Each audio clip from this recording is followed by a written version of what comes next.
본 방송에서 제공하는 투자 정보는 투자 판단에 대한 조언입니다. 방송에서 제공하는 주식의 가치, 가격 상승 및 가격 하락에 대해서는 방송사에서 보장하지 않습니다. 이 시각 헤드라인 뉴스입니다. 정부는 황교안 권한대행 주재로 무역투자진흥회의를 열고 지난해 말부터 살아나고 있는 수출을 확대하는 데 역량을 집중하기로 했습니다. 우선 전체 수출 마케팅 예산의 60%를 상반기에 투입하기로 함과 동시에 수출 상담회, 무역사절단 파견 사업도 전체 67%를 이 상반기에 조기 시행하고 기업이 원하는 지원을 스스로 고를 수 있는 수출 바우처의 지급 등을 실시키로 했습니다. 은행 대출 연체율이 석 달 만에 상승세로 돌아섰습니다. 금융감독원이 발표한 국내 은행의 원화 대출 연체율 현황을 보면 올해 1월 말 현재 전체 대출 연체율, 즉 원리금 한 달 이상 연체는 0.53%로 전월 말보다 0.06%포인트 상승했습니다. 이는 석 달 만의 상승인데 금감원은 지난달 새로 발생한 연체액이 연체채권 정리 규모를 넘어선 데 따른 것이라고 설명했습니다. 지난해 우리나라 증시의 시가총액은 전년보다 4.1% 늘었지만 세계 순위는 한 단계 떨어진 15위를 기록했습니다. 우리나라의 시가총액은 1조 2,800여억 달러로 1년 사이 4.1% 늘었지만 세계 순위는 14위에서 15위로 한 단계 떨어진 건데요. 1위는 17조 7,800여억 달러인 뉴욕 증권거래소가 차지했고 2위와 3위, 4위는 나스닥 US와 일본 거래소 그룹, 중국 상하이 증권거래소 순이었습니다. 현대중공업은 오늘 열린 임시주총에서 사업 분할 안건을 상정 또 통과시켰습니다. 이로써 현대중공업은 4월 1일부터 조선, 해양엔진인 현대중공업, 전기전자인 현대일렉트릭앤에너지, 건설장비인 현대건설기계, 로봇과 투자인 현대로보틱스 등 4개 회사로 나뉘게 됩니다. 또 앞서 지난 12월 분사한 태양광 발전 사업인 현대그린에너지와 선박 사후관리 글로벌 서비스는 각각 현대로보틱스의 자회사가 됩니다. 시청자 여러분 안녕하십니까? 오늘장, 내일장, 일부 사정독입니다. 주말을 잘 쉬고 온 것 같은 우리 시장이지만 그렇게 푹 쉬고 온 것 같은 느낌은 들지 않습니다. 지난 금요일에 이어서 이틀 연속 하락세를 이어가고 있는 상황인데요. 아무래도 오늘은 환율이 좀 부담이 되고 있는 것 같습니다. 1130원대까지 밀리면서 변동성이 커졌고 이에 외국인의 매도가 좀 커지고 있는 형국입니다.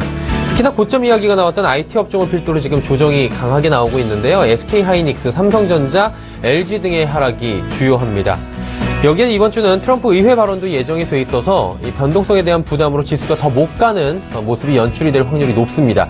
그렇다면 환율부터 글로벌 이슈까지 영향들 짚어보고 대응책 하나하나 만들어 보도록 하죠.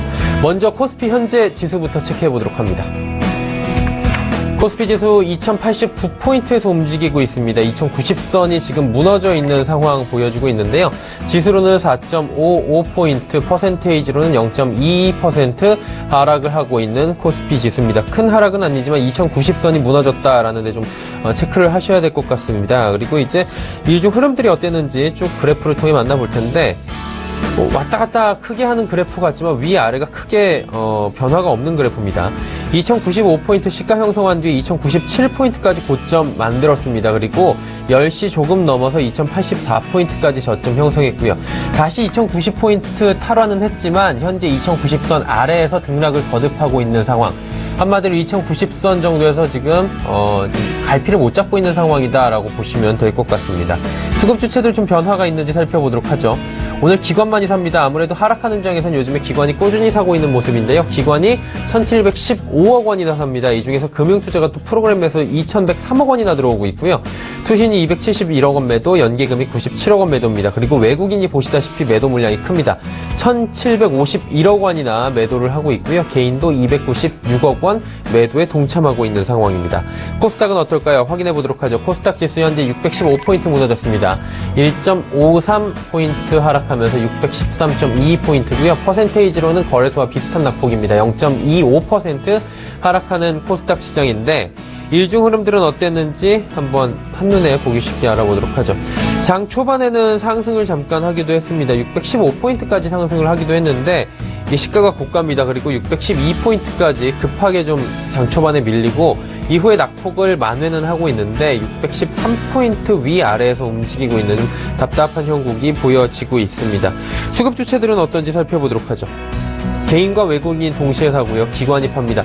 개인은 265억 원, 외국인은 164억 원 사고 있습니다. 하지만 기관이 369억 원 팔고 있는데 금융투자가 85억 원 팔고 투신이 좀 비교적 강하게 파는 추세죠. 109억 원 팝니다. 연기금이 11억 원. 투신의 그 포트 정리와 좀 순환매가 나타나고 있다라는 기사들 많이 접하셨을 겁니다. 이 부분도 좀 코스닥 시장에서 체크를 하셔야 될 것 같습니다. 양지수 여기까지 살펴보도록 하고요. 오늘자 관심 업종 마감 전략 살펴드립니다. 5인의 투자 전략 이어가죠.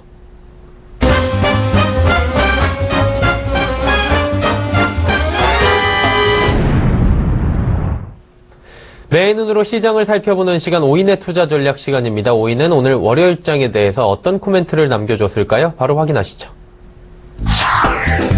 동부증권 압구정금융센터 이재호 DHP입니다. 2070포인트까지는 괜찮다라고 지지선에 대한 이야기 해주셨고요. 지금 2089포인트 정도니까 아직까지 괜찮다는 얘기겠죠.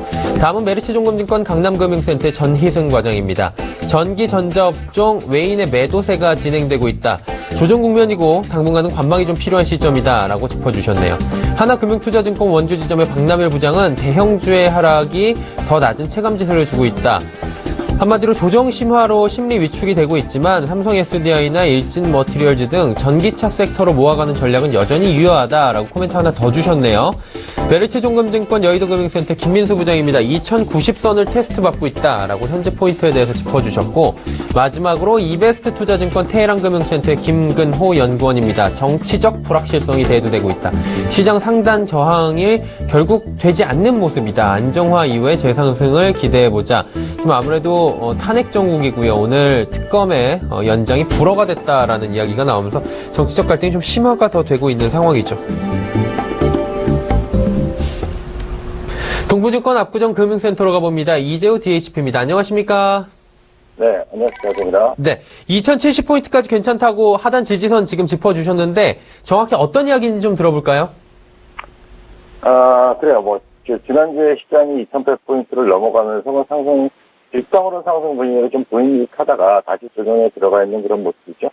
큰 조정은 아니긴 합니다만은 분위기 자체가 그렇게 이제 2100포인트를 넘어가서 빵빵 치고 올라가는 그런 분위기는 아니었죠. 오늘도 역시 마찬가지고요. 최근에 이제 유럽, 프랑스 선거에 대한 우려라든가, 중국, 쪽에 어떤 우려라든가, 이런 대불확실성과 더불어서 국내도 정치적으로 이제 불안하기 때문에 이러한 시장 조정 분위기가 좀 나오고 있다. 이렇게 보는 게 맞을 것 같고요. 그런 가운데 조정을 만들어가는 섹터는 그동안에 시장을 주도했던 어떤 주도 섹터, IT 쪽도 그렇고요. 업황 기대감으로 이제 많이 올랐던 산업계 섹터 같은 경우도 조정을 많이 받아서 전반적으로 이제 시장 자체가 쉽지 않은 그런 국면으로 흘러가고 있습니다. 그래서 주도 섹터가 이제 흔들리는 모습을 보면서 지수는 좀 조정 국면에 움직임을 보여주고 있는데 대신에 이제 낙폭과대지 쪽으로의 순환매는 지속적으로 이어지고 있죠. 그런 측면에서 본다라고 하면 낙폭과대 쪽으로 매매하는 게 맞는데 다만 이게 이제 지수상으로 더 빠져서 2070포인트까지 깨버린다면 종가상으로 그때는 이제 낙폭과대에서 또 흔들릴 가능성이 있기 때문에 2070포인트 위에 있다라고 하면은 우리가 낙폭과대 순환매가 가능하다. 그러나 요거를 깨고 내려간다라면은 그때는 좀 현금미금 만들어 놓고 좀 전망하자. 이런 얘기라고 이제 보시면 되겠습니다. 네. 그렇다면 이제 오늘의 관심업종 저희가 들어보고 싶은데요. 반도체, OLED, 기존 주도 섹터를 좀 말씀해 주셨고요. 게임, 화장품, 이런 장기 과락이 좀 있었던 종목, 그리고 차트상 장기 횡보에 거래량이 지금 폭발하고 있는 종목들 이야기해 주셨는데 어떤 이야기인지 좀 자세히 들어보고 싶고요. 오늘장에서 저희가 좀 관심 갖고 지켜볼 만한 종목이 있다면 설명해 주실까요? 네. 일단 지수 조정기가 영역한 그런 모습을 보여주고 있죠. 그렇기 때문에 선별적인 종목 대응이 좀 필요하다. 반도체 OLED 쪽 중승주 중에서 주도 섹터 주도 종목이라는 볼 수가 있겠습니다. 그러나 이들 같은 경우는 지수 조정이 마무리되면 또다시 이제 주도주로 올라설 가능성은 높습니다.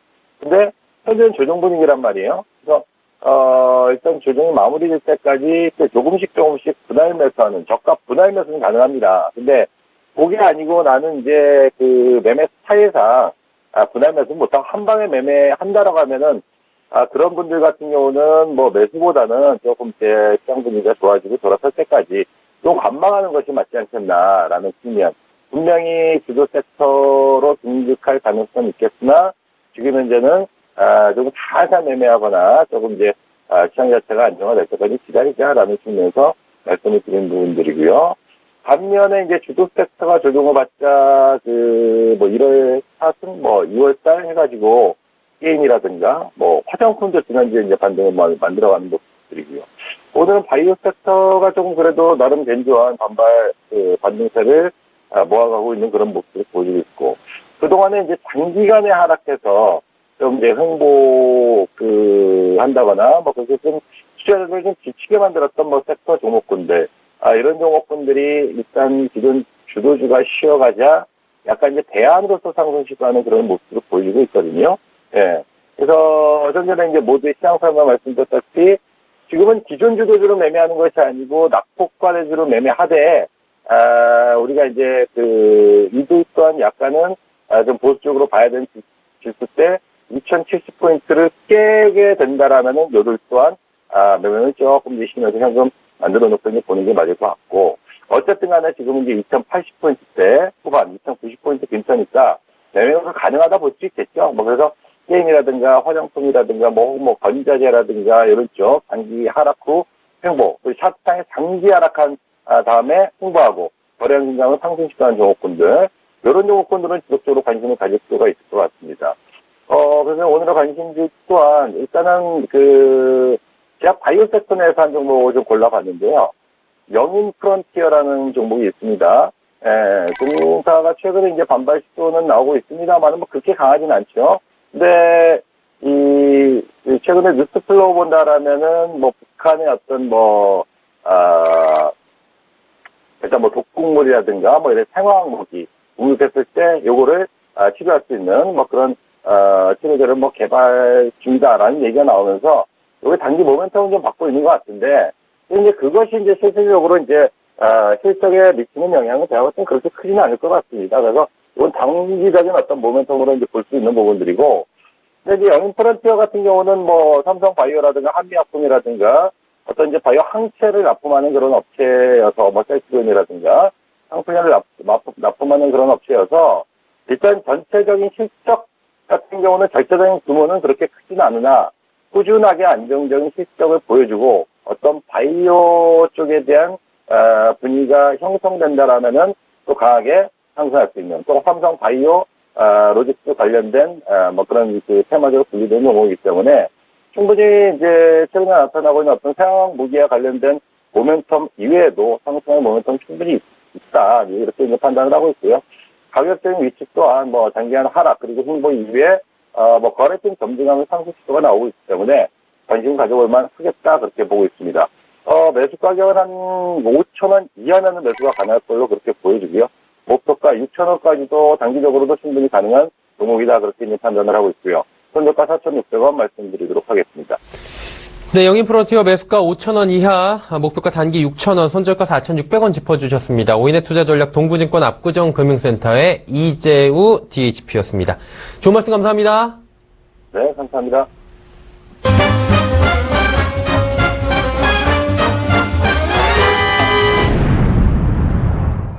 증권 전문가 오인과 함께하는 시간, 종목 컬렉션 시간입니다. 증권 전문가 오인이 엄선된 종목을 장 마감을 1시간 반 정도 앞둔 이 상황에서 여러분께 제시해드리는 시간인데요.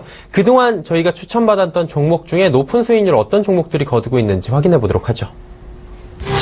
베스트 수익률 탑3 지금 나오고 있습니다. 먼저 3위부터 살펴보도록 하죠. 대신증권 인천센터의 강종혁 대리 종목입니다. 페노션 18.9%의 높은 수익률 보이고 있습니다. 2위는 유한타증권 금융센터 도곡본부의 이성홍 대리 종목입니다. 한때 이게 54% 정도의 수익률까지 갔던 종목인데 많이 조정을 받았습니다. 그럼에도 불구하고 현재 28.8%의 높은 수익률이고요. 1위는 대신증권 인천센터의 강종혁 대리입니다. 1위, 3위 종목을 동시에 가지고 있네요. 삼천당제약 현재 수익률이 41.8%에 달합니다. 자, 오늘은 유진투자증권 명동지점으로 가보도록 하겠습니다. 김영재 부장님 안녕하십니까?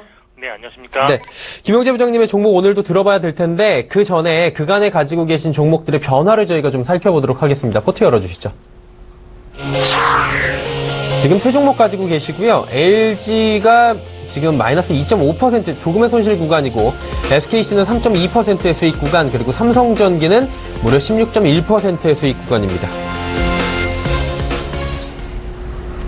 두 종목은 수익, 한 종목은 손실 구간입니다. 평균으로 하면 높은 수익률이 될 것 같은데요. 그래도 가지고 계신 분들을 위해서 어떻게 대응하면 좋을지 한 말씀 해주실까요? 네, 일단 뭐 삼성전기부터 말씀드리면 네. 일단 지난 금요일에 상승을 좀 한 걸 멈추고 뭐 많이 하락했습니다.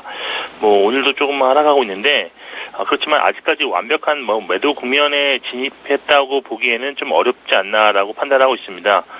그 이유는 삼성전기가 스마트폰 부품 업종에 속해 있기 때문인데 스마트폰 부품 업종은 단기적으로 지속적인 관심을 받을 수 있는 업종이라고 일단 판단하고 있습니다. 삼성전자의 차기 플래그십 모델인 갤럭시 S8 출시까지 얼마 남지 않았기 때문에 완벽한 매도 국면으로 접어들기 전까지는 신규 스마트폰이 나올 때까지 홀딩하는 전략으로 가셔야 할 것 같고 수급적으로 봐도 외국인의 매수가 이어지고 있다고 보여 아직까지는 좀 더 지켜볼 수 있는 상황이라고 판단하고 있습니다. 기술적으로 봐도 월봉으로 아직까지 양봉으로 버텨주고 있어 적산병이 나타날 가능성이 매우 높고 주가 역시 장기간 하락 및 조정 국면을 거치면서 에너지를 축적했을 것으로 보여서 현재 시점은 아직까지 뭐 장기적인 관점을 본다면 상승 국면일 것 가능성이 높다고 일단 판단하고 있어서 보유 의견 드리겠습니다. 주 LG는 사실 뭐 LG전자의 그 하락의 여파로 오늘 좀 하락하였다고 일단 판단되는데요. 사실 지주사의 특성상 주가 변동성은 심하지 않는 종목입니다. 사실 지난 한 주간은 0.8% 상승했는데 오늘은 좀 하락하는 모습을 보이고 있습니다. 일단 수급적으로 잠시 매도세를 보였던 외국인이 다시 매수하는 모습이 나오고 있습니다. LG에 대한 매매 전략은 전반적으로 자회사들의 실적 개선으로 주가 상승 가능성이 높다는 점과 현재가 현저한 그 저평가 국면에 있다는 점, 그리고 LG그룹이 차세대 먹거리를 확보하는 과정에 있어서 리레이팅이 가능한 종목들을 자회사로 보유하고 있다는 점과 일단 처음에 가격 전략에서 제시했던 매매 가격이 아직 도달하지 않았기 때문에 이것도 보유 전략으로 가겠습니다. 마지막으로 SKC인데요. SKC 같은 경우에는 사실 지난주까지 뭐 특별한 움직임이 나타났다고 할 수는 없습니다. 오늘은 좀 하락하는 좀 국면이 들었는데 아무래도 지금 4분기 실적 발표 이후에 그 단기 급등에 따른 그 숨고르기가 막판에 지금 진행되고 있는 거라고 일단 판단하고 있습니다. 수급적으로 보면 뭐 지난주 그 외국인의 매수가 좀 주춤한 사이에 연기금 매수가 지속적으로 이어지고 있다는 점이 특징적으로 할 수 있는데 그렇지만 뭐 밸류에이션 측면에서 보면 올해 실적 컨센서스 기준으로 PER 9.3배 그리고 PBR 0.8배 수준의 높지 않은 밸류에이션을 지금 받고 있다는 점에서 주가는 추가 하락보다는 다시 상승 쪽으로 방향을 잡을 가능성이 있다고 저는 판단하고 있습니다. 일단 뭐 새로운 매력적인 종목이 나타나기 전이므로 보유하는 전략으로 가도록 하겠습니다. 네, 세 종목 모두 그렇다면 보유라는 말씀이신 거죠? 네, 그렇습니다. 네네. 그렇다면 오늘은 사실 들어갈 자리는 없겠지만 그래도 추천을 받아봐야 될 텐데 어떤 종목 저희가 들어볼까요? 네, 오늘은 뭐 신규로 신일제약이라는 종목을 갖고 왔습니다. 신일제약은 1971년 11월에 설립된 시가총액 한 1,100억 원대 중반의 중소형 제약사입니다. 현재 170여 개에 달하는 전문의약품 및 일반의약품을 생산하고 있으며 자체 브랜드인 디펜플라스타를 생산한 것 이외에도 특화된 플라스타 및 패치제 제조 기술을 통해 동종업계 내 60개사의 제품을 OEM 형태로 수탁 생산하고 있다는 특징이 있습니다. OEM 매출이 많은 관계로 판관비 절감이 가능하기 때문에 영업이익률이 높다는 장점이 있는데 지난해 3분기까지의 영업이익률이 22.4%로서 중소형 제약사 내 선두권에 위치하고 있고 재무구조 역시 부채 비율 12.3%밖에 안 되는 수익성과 재무 안정성을 보유한 제약사라고 할 수 있겠습니다. 신일제약의 뭐 첫 번째 투자 포인트는 올해 및 내년까지 실적 성장이 기대된다는 점입니다. 신일제약의 자체 브랜드인 디펜플라스타는 파스 제품이라고 할 수 있는데요. 최근 중국항 매출이 급격하게 증가하고 있습니다.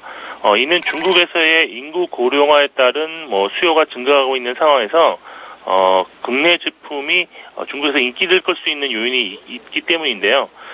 비스테로이드 계통의 제제가 사용된 파스 제품이 중국에서는 전문 의약품으로 분류되어 있어 일반 의약품으로 등록된 국내 제품 구입을 선호하고 있는 것으로 지금 파악되고 있습니다. 신일제약뿐만 아니라 국내 파스류 제품의 인기가 매우 높다고 지금 파악되고 있는데요. 신일제약은 이러한 수요 급증에 대응하기 위해서 현재 거의 풀캐파에 근접한 공장 생산 라인 증설을 올해 2월에 완료할 계획이고 본격적인 가동에 들어가는 7월부터는 패치제 수량이 70% 이상 증가할 것으로 예상되어 올해 및 내년 실적 증가가 가능할 것으로 보입니다. 올해 현재 그 예상 실적 컨센서스는 매출 587억 원, 영업이익 139억 원, 순이익 126억 원으로 지난해 기록했을 것으로 예상되는 실적 대비 약 20% 증가한 실적 수준을 보여주고 있습니다. 내년에도 매출액, 영업이익, 순이익이 올해 대비 20%대 초반 수준의 성장을 기록할 것으로 증권사 보고서는 추정하고 있습니다. 두 번째 투자 포인트는 예상 실적 대비 현재 주가가 낮다는 점이라고 할 수 있는데요. 신일제약의 현재 주가 수준은 올해 예상 실적 대비 PER 8.9배로서 중소형 제약사 평균 12.8배 수준에 비해 저평가되어 있다고 판단됩니다. 수급적으로도 최근 기간의 꾸준한 매수가 이어지고 있어 향후 상승이 기대되는 종목이라고 할 수 있어 현재 시점에서 관심이 필요한 종목입니다. 가격 전략은 매수는 14,300원 선에서 가능할 것으로 보이고 목표가는 17,000원, 손절가 13,500원을 제시해 드리겠습니다. 네, 신일제약까지 이야기 나눠봤습니다. 유진투자증권 명동지점의 김영재 부장이었습니다. 부장님 감사합니다. 네, 감사합니다. 네, 오늘장 내일장 1부까지 함께 하셨는데요. 잠시 뒤 2부에는 더욱 알찬 소식을 저희가 준비해놓고 있습니다. 먼저 오늘장 이슈 대신증권 투자전략팀의 이경민 팀장과 함께합니다. 흔들린 2100포인트 향후시장 동향 짚어보도록 하겠습니다. 이슈 칼럼도 이어집니다. 미중산업경제연구소 조용찬 소장과 함께하는데요. 중국 전인대와 미중 간의 갈등 짚어보도록 하죠. 다음은 하디슈 종목 메리츠중금증권 여의도 금융센터의 장기환 부장과 함께합니다. MWC의 개막 어떤 종목이 담으면 괜찮을지 하나하나 짚어보도록 하겠고요. 마지막으로 황금연못의 올드퓨처 골드스탁연구소 원해남 대표와 함께 빅이슈가 금리인지 달러인지 재정정책인지 짚어보도록 하겠습니다. 잠시 뒤 2부에서 뵙겠습니다. 감사합니다.